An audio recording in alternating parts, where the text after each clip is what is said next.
robotic systems and robots instead of infantry, and a powerful artificial intelligence controlling thousands of drones simultaneously. CNN aired a report by Nick Payton Walsh, filmed from inside Ukrainian armed forces units that are fighting with robots and drones, and exclusively with robots, and exclusively with unmanned aerial vehicles. And this broadcast has already caused a wave of panic in Russia. In another field, another technological leap is at work. Jet boosters are used to get drones to a speed of 120 miles per hour in just seconds. At their base, one screen is a glimpse of a world order turned on its head. In this episode, we will take a look at how exactly the armed forces of Ukraine use artificial intelligence and advanced drones for massive attacks on Russia, as well as how Ukraine uses robots on the front lines when there is a shortage of infantry. But we will also discuss the second news of the day, which is the statement by the Russians that Ukraine allegedly attacked the Zaporizhzhia nuclear power plant with drones. By the way, at the time of recording this episode, the Russians were not allowing IAEA observers to enter. Against this backdrop, the Russians are threatening to strike Europe if the West does not stop the development of drones in Ukraine, which allegedly attacked the Zaporizhzhia nuclear power plant. So these two pieces of news are connected to each other. The Russians observe Ukraine's drone successes and attempt to undermine them with fabricated attacks on the Zaporizhzhia nuclear plant.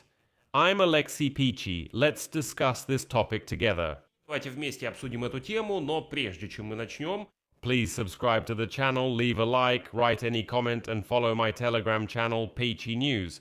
The link to it is in the description of this video. So I'll start with the news that just blew up the entire internet today. CNN showed how Ukraine is directing strikes deep into Russia using artificial intelligence and the Palantir system.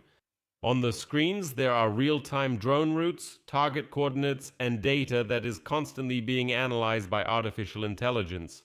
And importantly, artificial intelligence helps attack Russia specifically by finding gaps in the air defense system. Journalist Nick Payton Walsh begins his big story about robots on the front lines and drones striking Russia with the following words, and I quote, "9 months ago, Ukraine was on the verge of collapse. There weren't enough people, money, and it was losing ground," Walsh says. "Today, the situation has changed. And not thanks to a new wave of mobilization, but thanks to technology." And so, Walsh visited Ukrainian units that are fighting with robots and drones. The journalist visited several places, on the front line, where robots known as carts carry ammunition instead of soldiers, and in the long-range strike command center, where veterans of Avdiivka and Bakhmut now sit in gaming chairs. They control strikes from hundreds of kilometers away. And they are quick to. They quickly come to arm themselves, like 5 pieces of pistols and pistols slowly moving in a quiet farmer's garden. For a 10-hour journey to the front line. A job that would take potentially dozens of people, huge amount of risk. The act here of resupplying the frontline positions with ammunition will now be automated. At this point, probably. This is where the remote control picks up. It is an unusually urgent cargo.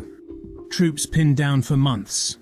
We're inside something new and rare, a night assault against 3 Russian frontline positions in the east, all done by 6 large attack robots.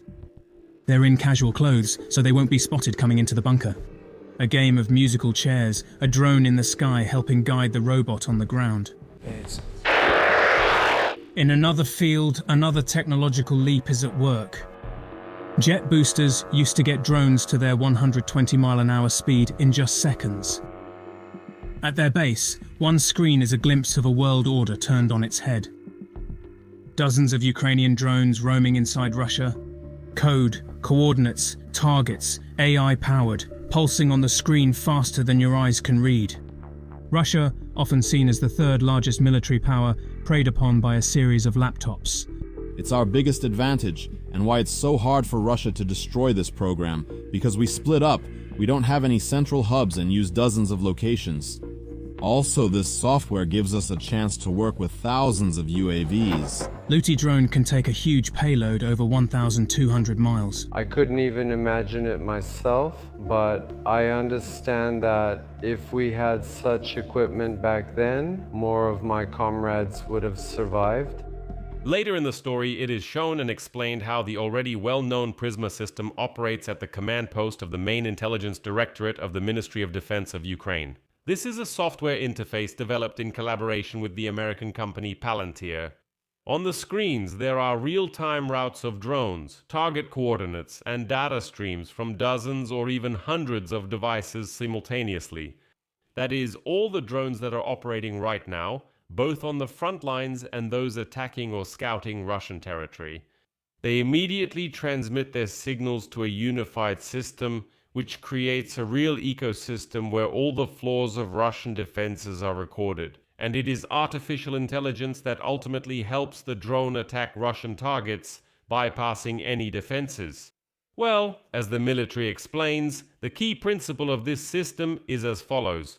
Artificial intelligence analyzes the points where Russian air defense equipment shoots down drones and plots new routes through the resulting gaps.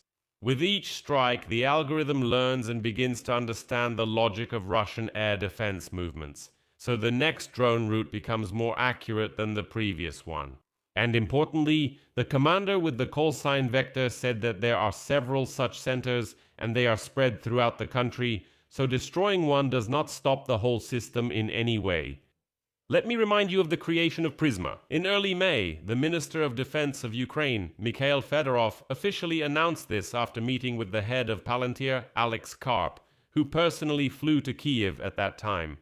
According to Karp, Palantir is now responsible for most of the target designation in Ukraine, so Vladimir Putin can put his air defense systems right on the rooftops of residential buildings as much as he wants. Let me remind you, footage has already emerged of them installing air defenses from a helicopter on top of a glass building. Защиту. They can do this as much as they want. The thing is, Ukrainian drones, with the help of artificial intelligence, will still find a way to get around this defense. And, as it turned out, the May attack on Moscow was actually a demonstration of how artificial intelligence helps drones bypass air defenses, even though, let me remind you, Moscow is considered the most protected city in Russia. At the same time, CNN showed units of ground robots, four-wheeled vehicles with a huge amount of explosives, which means they're going to attack, and the Russians are already calling them silent death. The thing is, you can only hear this machine when it's already 10 meters away from you. Since January, just one such unit has carried out 22,000 combat operations. Ukrainian President Volodymyr Zelensky stated that in April, Ukrainian forces captured a Russian position for the first time using only robots without a single infantryman. The essence of the strategy is as follows. Now brigades hold several kilometers of the front line with just one or two positions, where previously 2 battalions were needed per kilometer. And now the Russians are trying to discredit such technological breakthroughs by Ukraine, in particular by claiming that these systems could allegedly strike even nuclear facilities.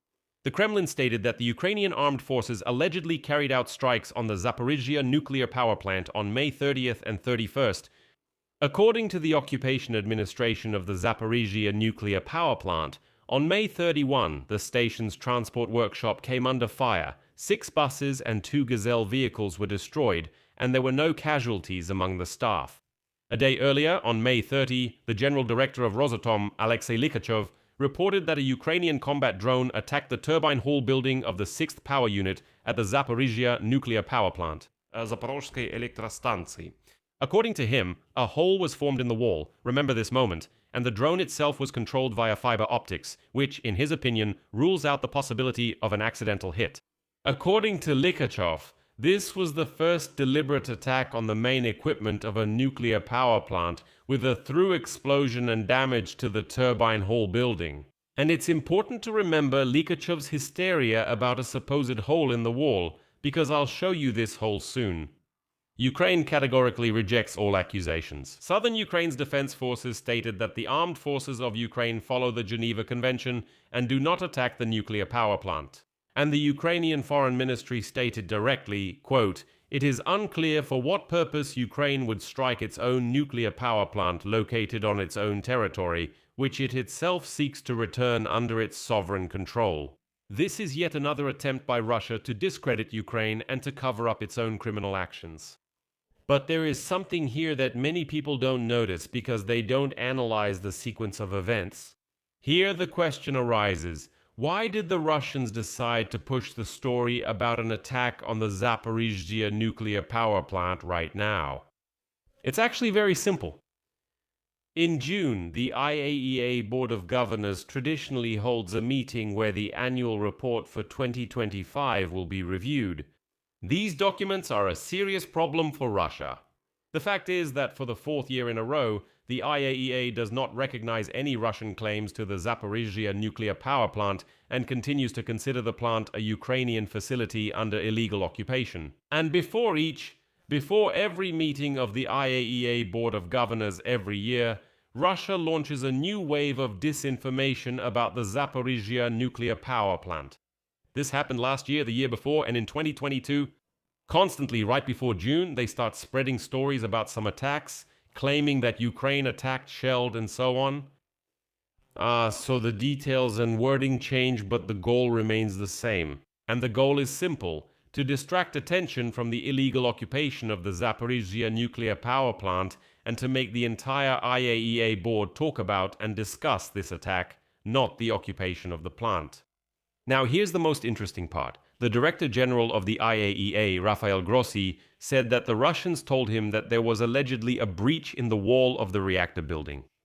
But when the IAEA mission requested access to the damaged facility, the Russians started to stall and didn't grant access for a long time. You'd think that if there was a dangerous attack, they would show it to the IAEA immediately, let them document it, and let the whole world know about it. Just imagine, the Ukrainian armed forces breached the reactor. Wow, the whole world would be shocked by that. But no, they didn't let the inspectors in. In the end, they finally let the inspectors in. And here's what they showed. In this photo, you can see the very breach in the wall of the turbine hall caused by the drone strike. And that's it, no more details. It's funny that in the photo, as you can see, there's no visible hole in the wall. You can only see a black spot. And next to the supposed impact site, notice that even the windows are intact. The glass there is still unbroken. There, that's the full extent of this so-called attack. But this event gave Russia's main drunkard, Dmytro Medvedev, a reason to open his filthy mouth and once again spew threats toward NATO. The deputy chairman of Russia's Security Council, Dmytro Medvedev, threatened to strike nuclear power plants in NATO countries. Here is his quote. "This is no better than the use of tactical nuclear weapons, and the response to such an action could be a symmetrical strike on Ukrainian nuclear power plants, as well as on nuclear power plants in NATO countries involved in the conflict." In general, I'll leave it at that. Share your opinions and conclusions in the comments below this episode. Subscribe to the channel, hit the bell, and don't forget to like. If you want to support the work of this YouTube channel, all the links and details on how to do so are in the description of this video. I would appreciate it. That's it for now. Take care. Bye, everyone.